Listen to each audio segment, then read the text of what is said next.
नमस्कार मित्रांनो, जसं आपण कोकणामध्ये बघतो आंब्याची बागायत, आज मी तुम्हाला दाखवणार आहे खजुराची बागायत. चला आज जाऊन पाहू खजुराची बागायत कशी असते.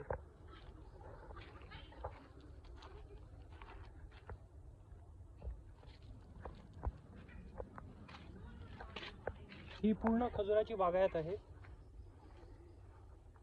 अरे वा, बघा तुम्हाला दाखवण्यासाठी हा खजुराचं झाड आहे. या खजुराच्या झाडावरती हा बघा खजूर किती खालती लागलाय. हा पूर्ण बंच खजुराचा आहे. जसं तुम्ही बघाल हा फळ पहिला सुरुवातीला हिरवा असतो, त्याच्यानंतर असा थोडासा पिकतो आणि मग पिवळा होतो. त्याच्यानंतर पिवळा झाल्यानंतर लाल होतो, लाल होऊन मग तो ब्राऊन होतो. ब्राऊन जेव्हा होतो तेव्हा पूर्ण पिकलेला असतो, खायला तयार असतो. काही लोक कच्चे सुद्धा खातात, अरबी लोक कच्चे सुद्धा खातात पिवळा झाल्यावर. आणि ह्या एका बंचला तुम्ही बघू शकता केवढे तरी सगळ्या बाजूनी फळ धरलाय. ही संपूर्णपणे तुम्ही इथे जेवढी पण झाडं बघाल खजुराची आहे. खजुराचं झाड असं असतं. आणि याच प्रकारे या झाडामध्ये 3 असे बंच आले आहेत. हा पहिला बंच आहे, हा दुसरा बंच आहे आणि हा तिसरा बंच आहे. तुम्ही या बागेत जेवढे बघताय झाडं, ही सर्व झाडं खजुराचीच आहेत. ही जेवढी बागायमध्ये झाडं आहेत ही सर्व खजुराची आहेत.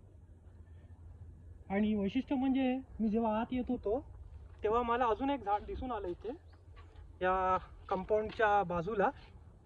तर दुबईमध्ये खजुराबरोबर लिंबांची झाडं सुद्धा उगत आहेत. तुम्ही बघू शकता ह्याच्यावरती लहान लहान छोटे छोटे या झाडांना काटे आहेत. छोटे छोटे लिंब सुद्धा धरली आहेत. भरपूर लिंब धरली आहेत. आपली इंडियन हिरवी लिंब जी आहेत हे पूर्ण झाड लिंबांचं आहे.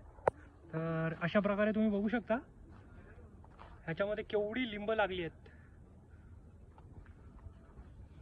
ठीक आहे मित्रांनो, अजून एक्सप्लोअर करायला पुढे जात आहे मी. अजून काय काय असं वैशिष्ट्य असं काय आहे ह्या जागेचं ते मी बघून तुम्हाला लाईव्ह पाठवीन. आणि गरमीसुद्धा आज भरपूर आहे अलियनमध्ये, त्याच्यामुळे या गरमीच्या हीटमुळे आमचे फोनसुद्धा चालत नाही आहे. फोनसुद्धा टेम्परेचर हाय म्हणून स्विच ऑफ होत आहेत. तर घामसुद्धा मला भरपूर आला आहे आणि इनकन्व्हिनियन्ससाठी सॉरी. ठीक आहे, मग पुढे अजून व्हिडिओ बनवतो मी. तोपर्यंत तुम्ही वाट पाहत राहा माझ्या नवीन व्हिडिओची. ठीक आहे, थँक्यू, बाय.